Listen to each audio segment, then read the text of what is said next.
Hi, my name is Beth Hiley here for BoardGameGeek, and I'm joined by Ben Harkins from Floodgate Games, and you've brought us another delightful, colorful,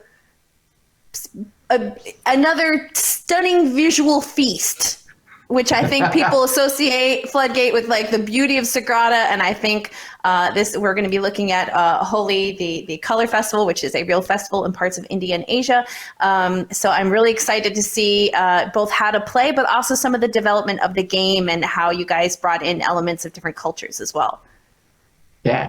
Well, thank you so much for the compliments. That's Vincent Dutray, the illustrator on this one. He absolutely nailed it with capturing the look and feel of this actual festival, like you mentioned, in this game.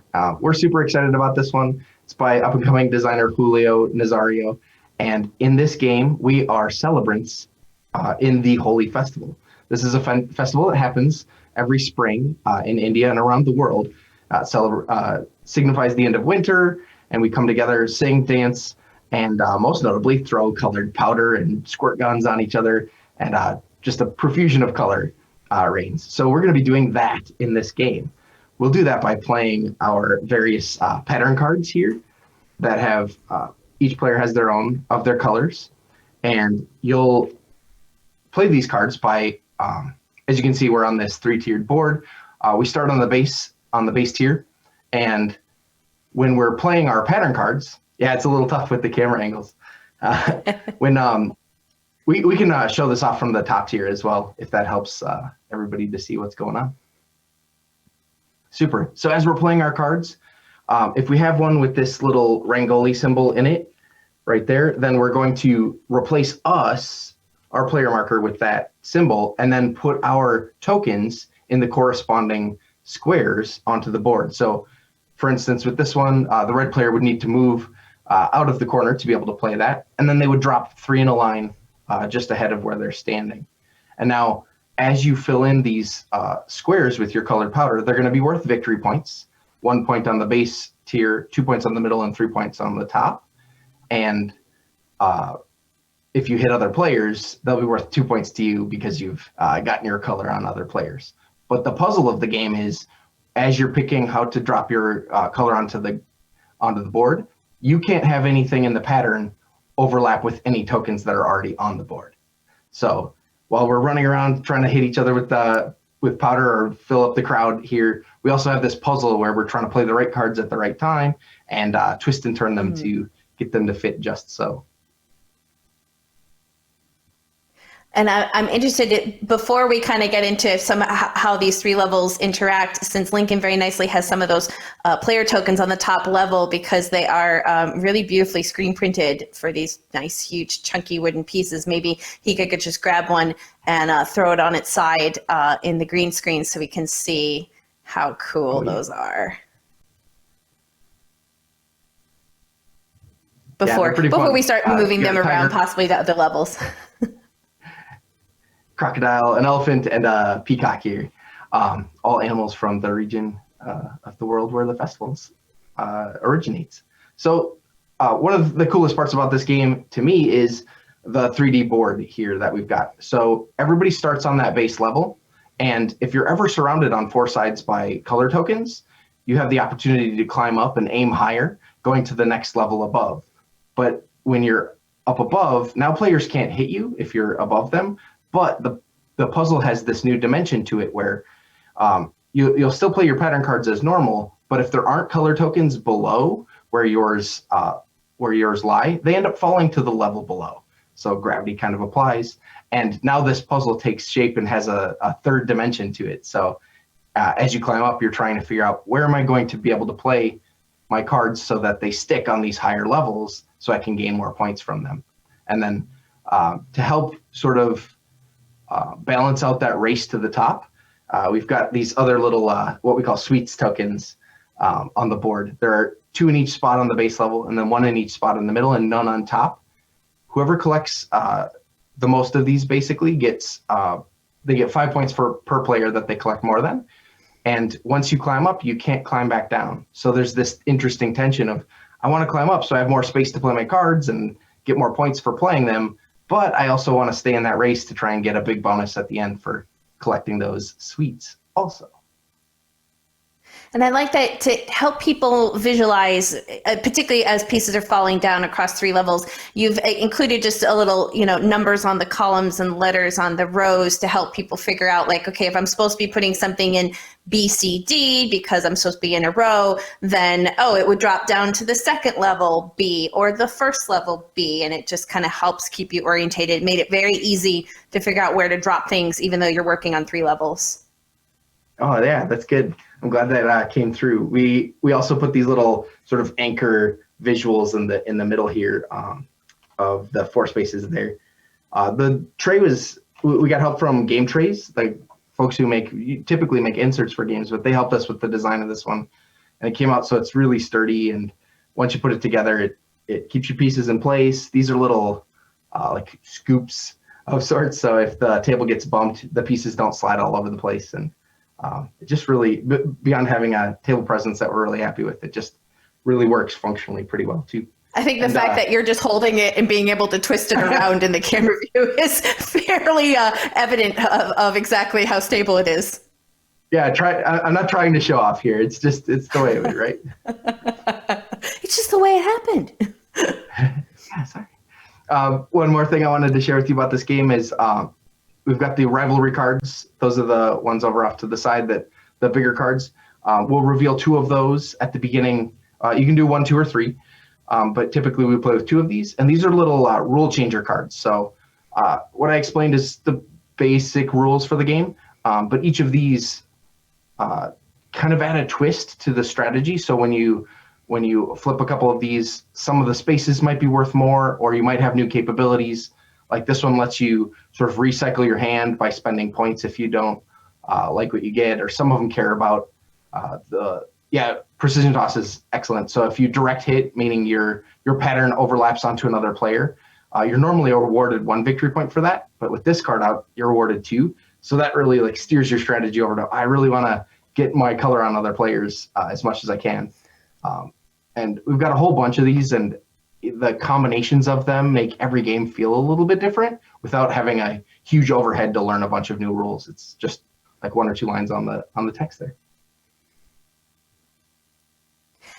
Now, one of the things I'm curious about as well is, do you find that it's a very different experience with a 2-player versus 3 versus 4 in terms of having more room to run around on the board, I suppose, is what I'm trying to say? Yeah, it was one of the most fascinating things I've seen during the development of this game is that we really didn't end up needing to change a whole lot between player counts in terms of setup or anything. You play with the same number of cards, tokens, the board size is the same, and it really ends up just working out that players do go on every tier of the board, kind of arced throughout the game.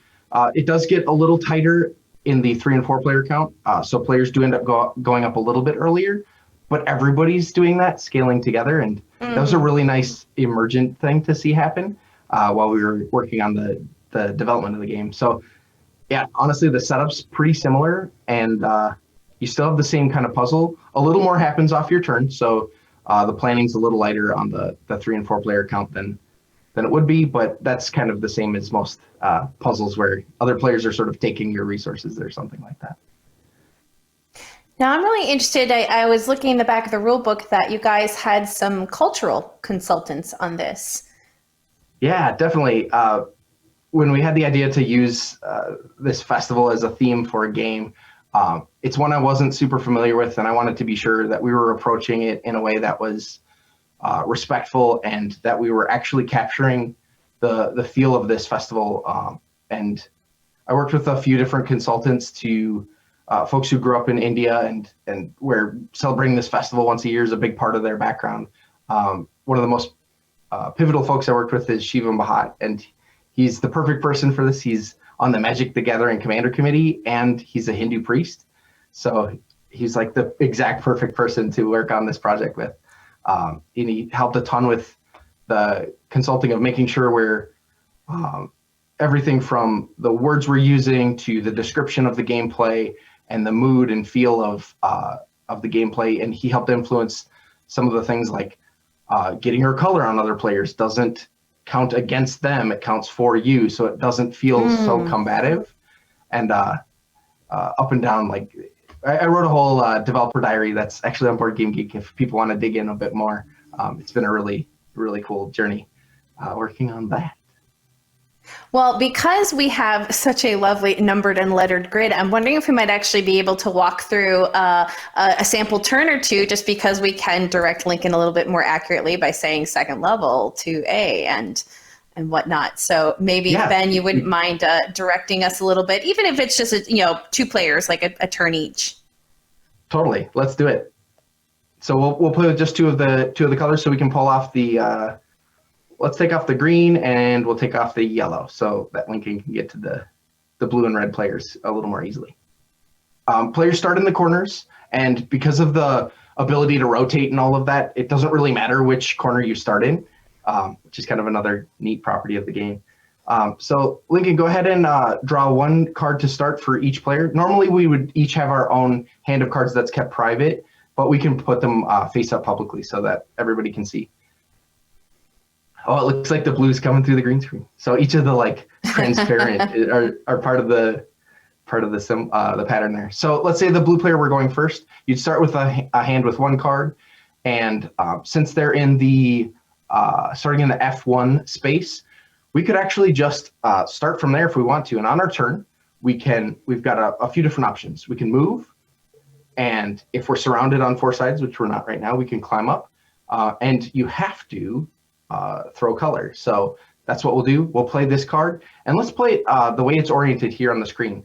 Now, the ones that don't have the little pattern on them, we're going to replace one of those three spaces with our own player marker and then fill in the other corresponding spaces. So in this case, since we're in F1, we'll put a token in D1, and then we'll put a token in D3. And again, we're starting on the base level, so they might be a little tough to see through the transparent board, but we can kind of get the idea that we basically make that pattern with our color and our player marker. So that card gets placed face up next to the deck in a discard pile of sorts. And then the blue player will draw up to a hand of 3. Everybody from after the first round plays from a hand of 3 cards. And now the red player will take their turn. So the blue player chose not to move. We could have moved, but instead we'll start by having the red player move. Let's move starting from the F6 space in the corner there, and let's actually have them move onto the F5 space. Oh, that's actually going to be a really bad idea. I'm changing my mind. We're going to go to E6, so I can demonstrate what's going to happen there. So when we move in that space, there are 2 of these sweets tokens. Red player will collect those and put them just in their color supply. And the way these work is at the end of the game, we're going to get 5 points for each player that we have more sweets than. So right now the red player's ahead in that race, but anything goes by the end of the game. Then we'll play our card in the orientation that we have it in, just like this. We could rotate it if we want to, but here what we'll do is replace D5 and C4 will each get a color token, and then that one will get discarded face up next to the red player's deck. They'll draw a hand up to a hand of 3 and play passes to the blue player. So let's check out the blue player's hand. What do we have in there? That's a good one. So that card on top, let's have the blue player move to I should have picked a different color. You said green screen, so I didn't pick green. That's true. Sorry about that. No, it's all right. It's all right. It's an extra challenge. So let's do this. Let's have the blue player move to the F5 space. They'll collect those 2 sweets tokens that are there. Let's see, F5. Oh, we may have the numbers flipped between the top. So they'll move to the right by 4 spaces. One more over and grab the 2 sweets tokens that are there. Wonderful. And then we're going to play that card that they have in their hand, but let's rotate it clockwise. And one more rotation, so it's upside down from where it's at now. There we go. And we're going to replace the middle space of that pattern, and that means we'll drop one of the tokens into space E4, E4, and then we'll drop another one into E6. But because the red player's there, we'll actually hit them. That token will go into the red player's pile. And that's worth 2 points to the blue player at the end of the game. We won't tally those points up now, but because that was a direct hit, now the blue player gains a point. So we move them up by 1 on the scoring track. So you can go ahead and move them to 1. Yeah. Now, if, as you were pondering what to do with the blue player there, you had the choice of one of 3 cards and then how to rotate the card that you think maybe you're going to play. And then which one of those 3 spots represents the token and then which represent the other, the color that you're tossing out, correct? You got it. So from a very small number of things, there are a ton of different choices of how you can orient those to fit in your puzzle. Exactly. Now, if you chose to change levels, like let's say it might not be the most optimal move for the red player at the moment, but is that all the entirety of their movement would just be to go up to the matching space 1 level above? Actually, that's an additional action. So you can work it out so that you can climb up to the next level. And then if you still have a move left, you can move and you get to play your card. So sometimes you play your card to create the space or to fill in the space that you need to move up. And sometimes you get to take advantage of one that's on the board. We could actually do that. The red player can do that right now. I believe space, if I'm not mistaken, it's D5, 4, is surrounded on 4 sides by color tokens. Yeah, exactly. So we can see through there. And that lets them climb up to the 2nd level into the same corresponding space. Exactly. So now when they don't have to worry about whether they're going to hit any of those tokens for whether or not they can play their card. But if they're not supported below, then they're going to end up falling through to the next space. So if let's say the red player were to play the card that's in their hand as it is right now, all of those tokens would actually fall through because nothing is below them in those corresponding spaces. But we do have an option too. If you're ever in a bind, like right now for the red player, that they don't have a real great play, what they can do instead is play one of their cards face down. So we'll take any of the cards, it doesn't matter. Go ahead and put that face down in their discard pile. That lets us place 1 token anywhere onto the board that doesn't have another player marker in it. So we can actually put that, let's say, in space D5. And that one will be supported because it has a token below. And now it's going to be worth 2 victory points to that player at the end of the game. And then if you get them up on the 3rd level, 3 victory points. 3 victory points, exactly. And if in this case, if they were to play it on the space that's above the blue player, it actually does fall down onto the level below and then gets their color onto that other player and so on. But by climbing up, the red player did also give up the opportunity to collect those sweets tokens that are on the base level. So a little bit of a trade-off there too. Well, Ben, I really hope that gives people a really good feel of what it's like to play, particularly where you are conceptualizing this on different levels with this amazing 3-level board. So let's wrap this up by letting people know how they can get their hands on Holi. Yeah, we're just shipping out to Kickstarter backers in the US now and fulfillment for the rest of the world later in about a month. But retail release is toward the end of November, and that'll be a worldwide release. And we, as of right now, will have the game localized to Spanish, Italian, Portuguese, and we'll have translations available of the rulebook and cards for printing at home in French, Greek, German, Japanese, and Hindi, of course. Well, if you guys want to check this out, this is Holi Festival of Colors. This is Ben Harkins from Floodgate Games, and thank you again.